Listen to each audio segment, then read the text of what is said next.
हजारों वर्षों पहले एशिया महाद्वीप में एक राजवंश रहा करता था जिसे हम इक्ष्वाकु राजवंश या सूर्यवंशी क्षत्रिय कहते हैं। इक्ष्वाकु राजवंश से सब घबराते थे। इसी वंश में भगवान गौतम बुद्ध, अशोक सम्राट, चंद्रगुप्त मौर्य जैसे महान सम्राट पैदा हुए थे। लेकिन आजकल कुछ हिंदूवादी इस परिवार का हिंदूकरण करना चाहते हैं, जबकि सच्चाई ये है कि इक्ष्वाकु राजवंश ही चमारों का असली वंश है। चमार ही सूर्यवंशी क्षत्रिय है और बुद्ध के वंशज है। दोस्तों, आज की इस वीडियो में हम इन्हीं बातों को प्रमाणित करेंगे। नमस्कार दोस्तों, मैं बॉस अजय स्वागत करता हूं आप सभी लोगों का एक बार फिर से। तो चलिए जानते हैं। नंबर 1, पूरे भारत में जनश्रुतियों और लोक कथाओं में चमार को ब्राह्मण का बड़ा भाई बताया गया है। क्योंकि ब्राह्मण हिंदू धर्म का मुखिया है तो चमार बौद्ध धर्म का मुखिया है, इसलिए चमारों की शादी में पंडित को नहीं बुलाया जाता। नंबर 2, रामायण में और कुमारिल भट्ट की किताबों में बुद्ध को शूद्र लिखा गया है, जो असली में भी चमार को ही मुख्य शूद्र माना गया है। अन्य जातियाँ कभी निशाने पर नहीं रही। नंबर 3, समस्त जातियों में सिर्फ चमार जाति ही ऐसी जाति है जो गरीब होने के बावजूद भी अपनी आन शान पर मर मिटती है और इस जाति में आज भी क्षत्रिय गुण झलकते हैं। नंबर 4, चमार जाति के घर अक्सर गांव के बाहर होते हैं, क्योंकि चमार गांव के राजा होते हैं। इनको ही गांव में देहिर बाबा कहा जाता है। नंबर 5, चमार जाति से बौद्ध धर्म छिनने के बाद उसे धर्म विहीन कर दिया गया था और अछूत इसलिए बना दिया गया था कि यह जाति फिर से बौद्ध धर्म को खड़ा न कर पाए। नंबर 6, चमार जाति की शिक्षा पर रोक इसीलिए लगाई गई थी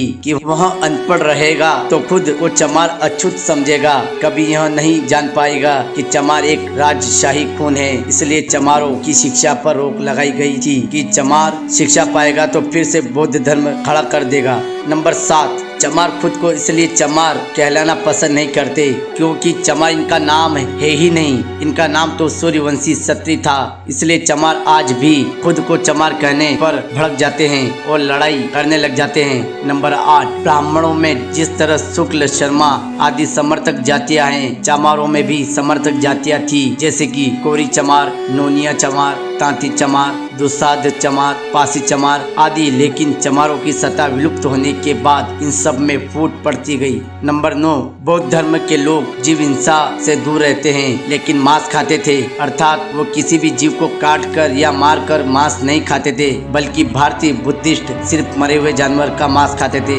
जिसमें कि जीव होता ही नहीं था। इस प्रकार जीव हत्या नहीं करते थे और पूरे भारत में ऐसा करने वाली सिर्फ एक ही जाति थी। नंबर 10, चंद्रगुप्त मौर्य भी चमार थे, लेकिन गोरे और सुंदर थे, जबकि चाणक्य ब्राह्मण था और काला इसलिए कहावत बन गई कि काला बाभन गोरा चमार, दुई जात से सदा होशियार। नंबर 11, जो भी जातियां आर्य नहीं थी वो चमार कहलाती थी और ऐसा आज भी है, चाहे मौर्य हो या नोनिया या दुसाध या अन्य शूद्र ब्राह्मण, सबको चमार ही कहते हैं। दोस्तों, बर्मा और तिब्बत के बौद्ध ग्रंथि में इन बातों का प्रमाण है। अगर फिर भी आप लोगों को इस बारे में अधिक जानकारी चाहिए तो आप बाबा साहब की लिखी किताब वो बात शूद्र या शूद्र कौन थे से पढ़ सकते हैं।